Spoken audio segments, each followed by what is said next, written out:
Welcome to my YouTube channel. আমার YouTube channel আপনাদের সবাইকে সুস্বাগতম জানাই। আশা করি আপনারা সবাই ভালো আছেন। আমি আব্দুল মান্নান, সিভিল ইঞ্জিনিয়ার।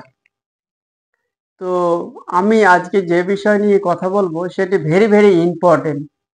রাজমিস্ত্রি কাজ করে, ঠিক আছে, কিন্তু ফ্যামিলিকে ডেভেলপ করবেন কিভাবে, নিজের পরিবারকে ভালো দিকে নিয়ে যাবেন কিভাবে। অবশ্যই আপনারা এই ভিডিওটা প্রত্যেকেই সুন্দরভাবে লাস্ট পর্যন্ত দেখবেন এবং নিজেকে উপলব্ধি করতে পারবেন যে আমি কোন জায়গায় ভুল করেছি। চলেন শুরু করা যাক। আজকে যে বিষয়টা সেটা আপনি ভালো করে শুনবেন এবং অন্যকে শেয়ার করে দিবেন। লাইক শেয়ার কমেন্ট অবশ্যই করবেন, সাবস্ক্রাইব অবশ্যই করবেন, অন্যকে শেয়ার করে দিবেন। ঠিক আছে, চলো শুরু করা যাক। দেখেন, আমরা রাজমিস্ত্রি কাজ করি। রাজমিস্ত্রি কাজ করার ক্ষেত্রে আমরা কি ফ্যামিলির দিকে আমরা ধ্যান দেই না। অনেকেই চলে যায় বাইরে এবং বাইরে চলে যাওয়ার পরে 3 মাস 4 মাস পরেও আসে। অনেকে লোকালও কাজ করে, গ্রামেও কাজ করে, নিজের গ্রামেও কাজ করে বা কাছে বিধাও কাজ করে। কেউ বাইরে দূরপাল্লায় চলে যায়, কেউ আউট অফ ইন্ডিয়া চলে যায়, পশ্চিমবাংলা বাইরেও চলে যায়। তো এই জিনিস থেকে আমরা ফ্যামিলিকে কতটুকু সময় দিচ্ছি এবং কতটুকু আমরা দেখভাল করছি ফ্যামিলিকে, তাহলে এই জিনিসগুলো আপনাদেরকে জানতে হবে এবং নিজেকে ডেভেলপ তো করতে হবে এবং তার ফ্যামিলিকে কিভাবে ডেভেলপ করবে। দেখেন, পরিশ্রমের বৃথা কিছু নেই। আপনি যে যাই করুন, যে যাই বলুক, পরিশ্রম না করলে কিন্তু আপনার ফ্যামিলির কোনো ডেভেলপ আসবে না। পরিশ্রম করবেন, পরিশ্রমের সঙ্গে সঙ্গে আপনি টাকা যে উপার্জন করবেন, যে অর্থ উপার্জন করবেন, সেটা আপনার ফ্যামিলির কাজে আপনাকে লাগাতে হবে। এই না যে আমি টাকা ইনকাম করলাম, আমি এটা সেটা করে আমি টাকাটা সব শেষ করে দিলাম, আপনার ফ্যামিলির কাজে নিব না। তাহলে ফ্যামিলির ডেভেলপ আপনার কিভাবে হবে?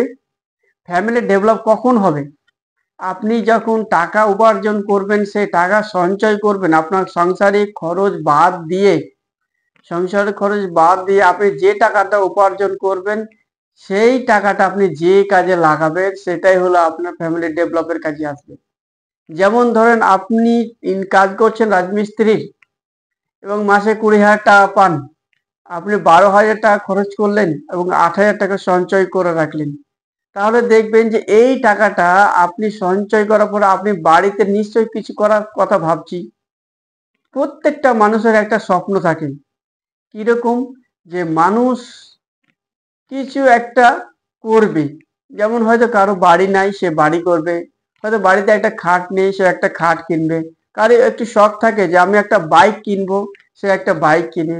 কারো একটা শখ আছে একটা ভালো মোবাইল আমি কিনবো, আমি একটা ভালো মোবাইল নিব, মোবাইল নিবে।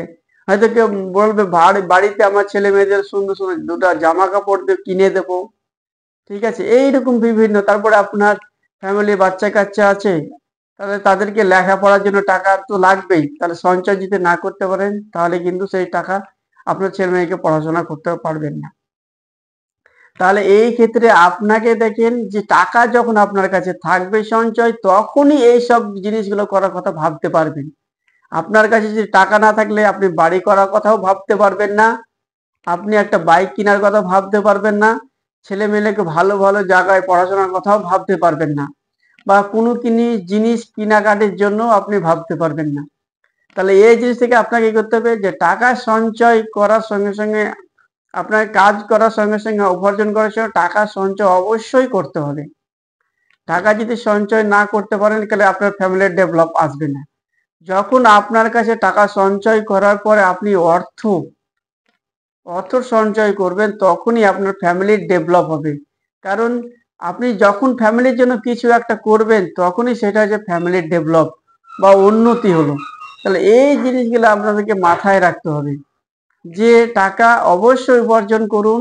উপার্জনের সঙ্গে সঙ্গে আপনাকে ফ্যামিলিকে, উপার্জনের সঙ্গে সঞ্চয় সেই বাড়ির ফ্যামিলিকে কাজে লাগান। তাহলে ফ্যামিলির জন্য, আপনার পরিবারের জন্য যে কোনো কাজ করবেন, সেটা হচ্ছে আপনার ফ্যামিলির ডেভেলপ বা উন্নত হবে। তাহলে আপনাকে সবসময় মাথায় রাখতে হবে যে টাকা সঞ্চয় করার সঙ্গে আপনাকে ফ্যামিলিকে ডেভেলপ করার জন্য আপনাকে টাকা সঞ্চয় করতেই হবে। অর্থ উপার্জন যদি না করেন, সেটাই কিন্তু আপনার ফ্যামিলির ডেভেলপ আসবে না। এবার দেখেন, অর্থ উপার্জনের ব্যাপারও আছে। অনেকে অনেক রকম খারাপ রাস্তা বেছে নেয় এবং অনেকে সৎ পথেও ইনকাম করে, ভালো পথেও ইনকাম করে। প্রত্যেকটা মানুষের সৎ পথের মাইন্ড নেই, কিন্তু আপনি অসৎ পথে যদি ব্যবহার করেন, টাকা উপার্জন করেন, একদিন না একদিন আপনি মারা পড়বেনই পড়বেন। তাহলে এই জিনিসগুলো আপনাদেরকে অ্যাকচুয়ালি কন্ট্রোল করতেই হবে, যে আপনাকে সব সময় কি করতে হবে, সৎ পথে উপার্জন আনার চেষ্টা রাখতে হবে, অসৎ পথে নয়।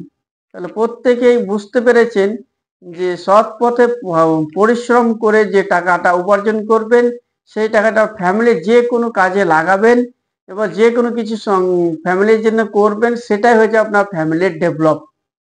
আশা করি আপনারা প্রত্যেকে এই কথাটা বুঝতে পেরেছেন এবং এই জিনিসগুলো আপনারা প্রত্যেকেই টাকা ইনকাম করুন, কোনো অসুবিধা নাই, কিন্তু আপনি সেই টাকাটা আপনি সমর্থন অনুযায়ী আপনার সংসারে খরচ করুন এবং যে টাকাটা সঞ্চয় করবেন সেটাকে আপনি আপনার ফ্যামিলি ডেভেলপ করার জন্য কোনো কিছু করার কথা আপনি ভাবুন।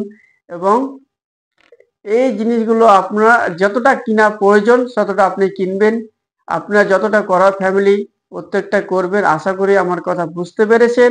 যদি বুঝতে না পারেন অবশ্যই আমাকে কমেন্ট করে জানিয়ে দেবেন কোন জায়গায়, বা কোনো কিছু প্রশ্ন কোনো কিছু থাকলে আবার আমাকে অবশ্যই কমেন্ট করবেন, আমি আপনাদের সেই কমেন্টে রিপ্লাই দেওয়ার চেষ্টা রাখবো। তো এই বলে আমার এই শেষ করছি। তো প্রত্যেকে এটা শেয়ার, সাবস্ক্রাইব এবং লাইক শেয়ার অবশ্যই করবেন। ঠিক আছে, থ্যাংক ইউ।